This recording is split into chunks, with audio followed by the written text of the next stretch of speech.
Mary, you've invented something really unusual called the Intuitive Vision Board, and you've written about it in a very interesting book. Some people will say, oh, yeah, I've heard of a vision board, but they haven't really, have they? Not No. your sort, anyway. Tell me about that. What makes yours different? Right, well, on the face of it, all vision boards look alike, don't they? They look something like this, which is a collage of pictures.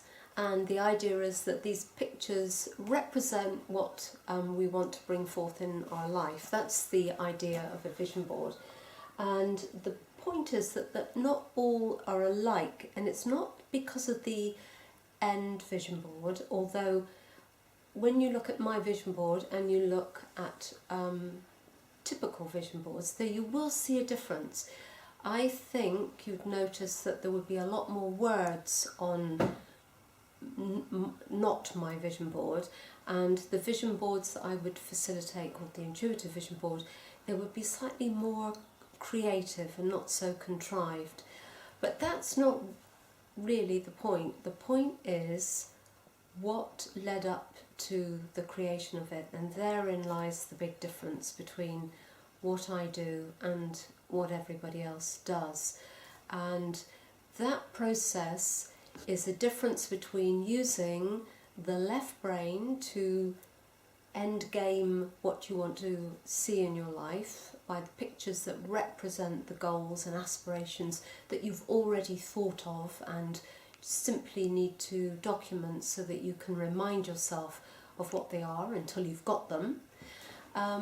Or the approach that I take is you have no idea at all what is going to appear on the board. You're starting, it's more like a creative meditation in which you start with a blank sheet and you go into a slightly meditative mindfulness state in which you're almost inviting the pictures to come to you.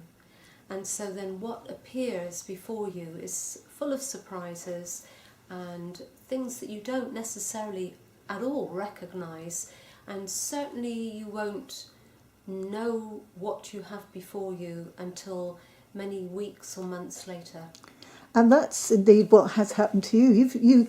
You sort of do vision boarding regularly yourself, don't you? And you've been surprised. It's surprised even you that some of your boards they've come about, haven't they? Absolutely. Well, I've been making these boards for the last 10 years, and I mean, take this board for example. So this is my this year's board, which I made recently. So even as the so-called expert with intuitive vision board, when I am making this board, I'm not looking for anything. I have no preconceived ideas of what lies ahead for me this coming year, and I go into this this creative frame of mind where it's almost like an active dream state where these images are coming to me. And all I know is at the end, when I finish the board, I look at the results or look at what's appeared, and I'm fascinated. I have no sense of why I've picked the images that I've picked and what they represent and what is likely to transpire. So I'm in awe of the board. And what I found from experiences, it can take something like 6 months before any of what I've got here becomes evident. Or it might be something pops up the next week and I'm able to look at the board and think, oh, that was on the board. So it's almost like I'm casting they're visible dice through the images, and I'm waiting for the results or the significance to emerge. In fact, in neuroscience terms, it's called an emergent process. Now, you personally do believe in intuition, and you've actually had a vision yourself of what might happen in your future. Tell us about the vision that you had. That was some years ago, wasn't it? That was about, I think I was maybe in early 30s at the time, early 30s.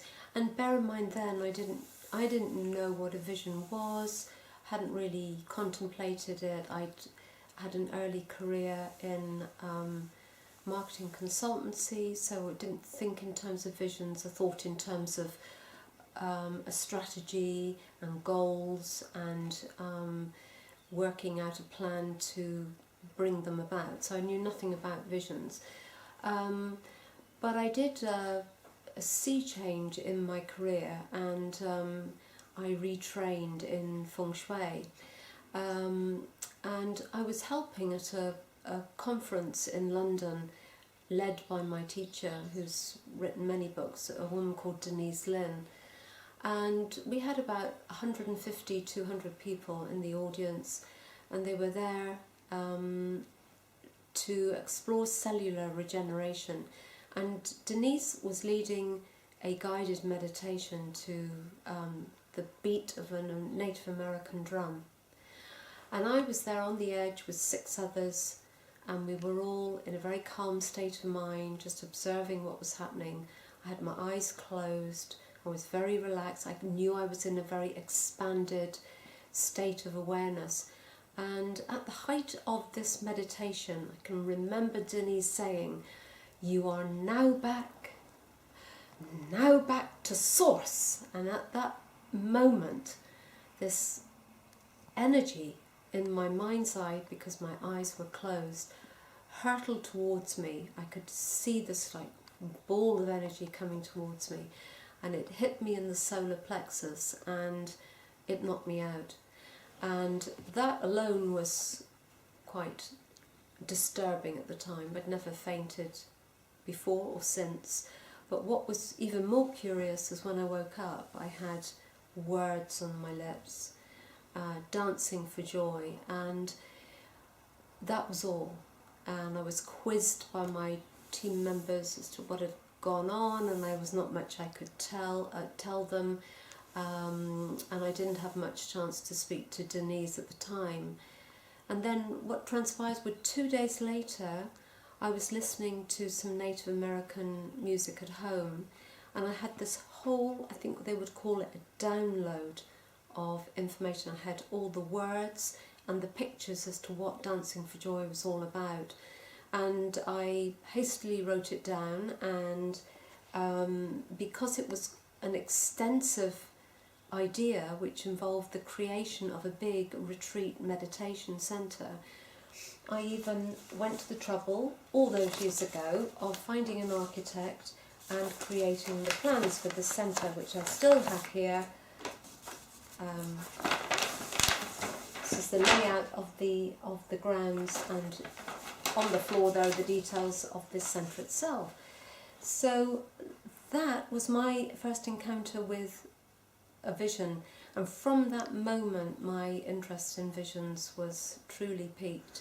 And some years later, you were in America, and you went to a location, and blow me, that vision that you had, it was in existence, wasn't it? It was in existence. So and how did that come about then? Well, I went to America to do some further training in somatic art psychotherapy. I was working with a dance movement pioneer. So it wasn't during the training, it was in the time off. So it wasn't why I'd gone to the US, it was in the afternoon when I took a drive in the car, and I was heading towards the ocean, and I saw a sign by the side of the road, Spirit Rock, and I pulled into a driveway not dissimilar to the one exactly the same way it's twisting on my plan, and I came to the centre and I walked around it, and my jaw was open because it was a timber frame building, octagonal, which in itself is unusual, with big tall apex roof with lots of glass coming in, and lo and behold it was almost identical to the one I had. And who had created this centre then? So this was the brainchild of a Buddhist mindfulness teacher called Jack Cornfield, who many people will have heard of. And when I asked at reception when was this spirit rock created, and I worked out quickly that whoever received the vision or had the idea for it would have been exactly the time I had it in the UK.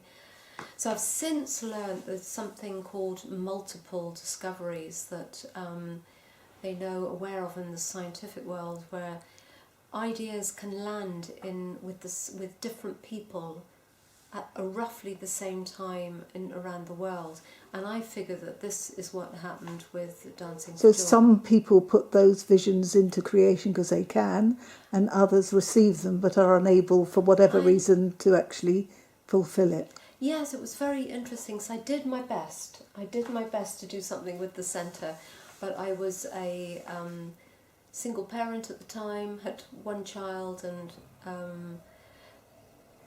Just wasn't your it time. wasn't my time. But I did try and I did pursue it literally, and then I had to let go of the literal vision that I'd received, but I learned a lot from that process, that visions don't always have to be literal. And actually what happened for me, which didn't happen for Jack Cornfield, he literally created the centre and I didn't. But from that moment onwards, I very soon after went back, and ever since then my interest in visions has been, I've been working with visions and I've been midwifing other people's visions. And to date, you've helped over 1,000 people bring their visions about through your vision boarding process.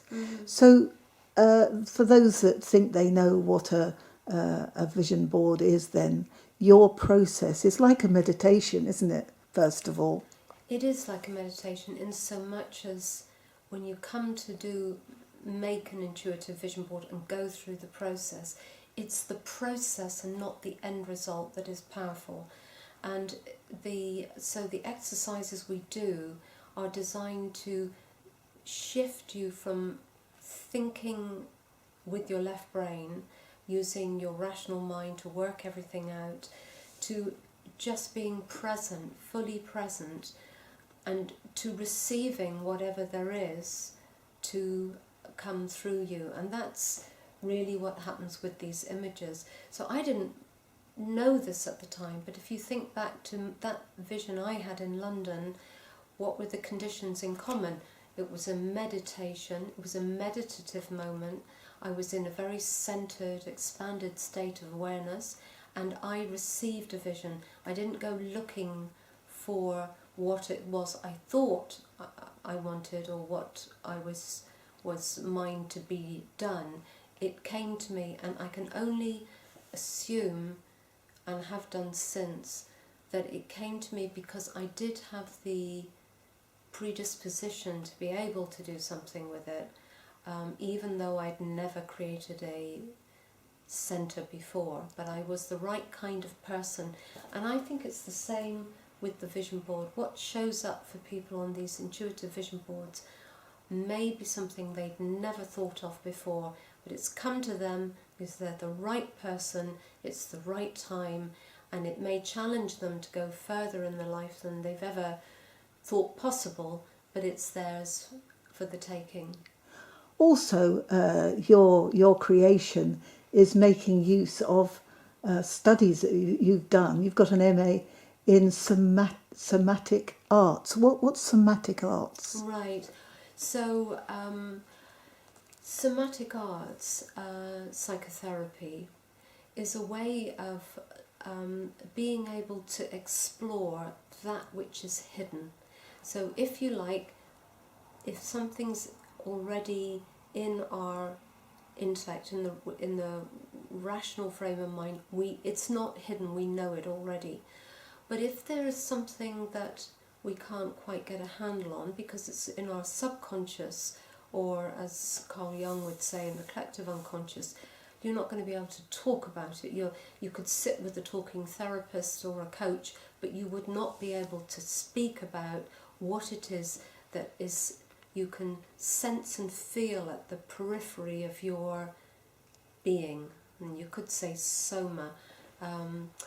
And so somatic art uses different forms of art modality to have a conversation with that invisible realm, the things that are hidden. And so the in this case of a collage, the images provide a bridge between that which is known and that which is yet unknown, but exists, if you like, in an energetic form on the periphery of one's awareness. Now, you've been giving talks about this, and I noticed that you use a quote from Albert Einstein, who said, "The intuitive mind is a sacred gift, and the rational mind is a faithful servant." Yes. So you feel that is very much the case, don't you? Absolutely, and he did, and he lived it.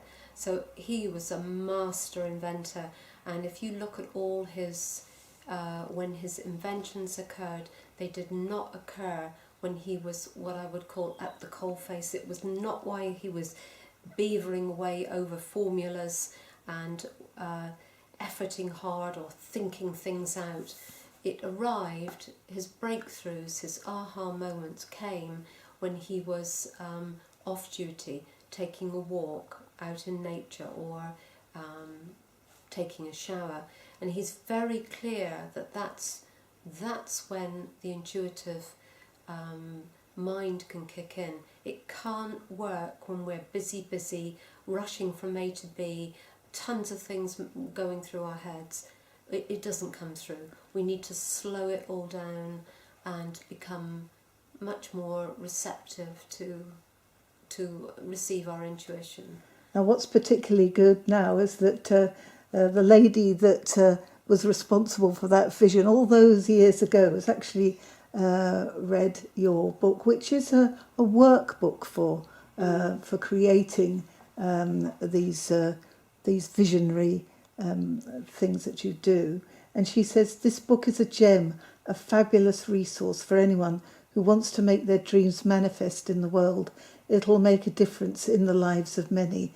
That's quite an accolade from somebody who you looked up to quite considerably. Who was my original teacher, and that was wonderful to get that commendation from her, really. So your book, you want it to be a really good resource, don't you? It is. I mean, it took me 3 years to produce, and the way I've structured it is that the middle 3 sections are about, so it is a book, a self-help book if you like. You can make a vision board yourself.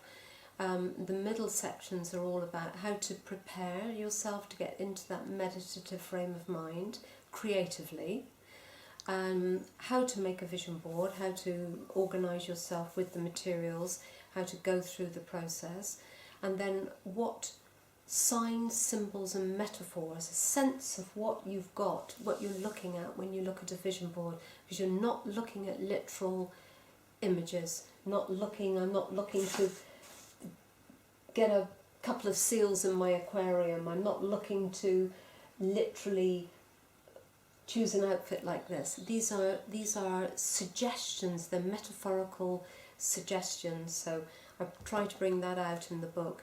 And then I top it and tail it with my own experience of using the vision board and the psychology and philosophy behind it.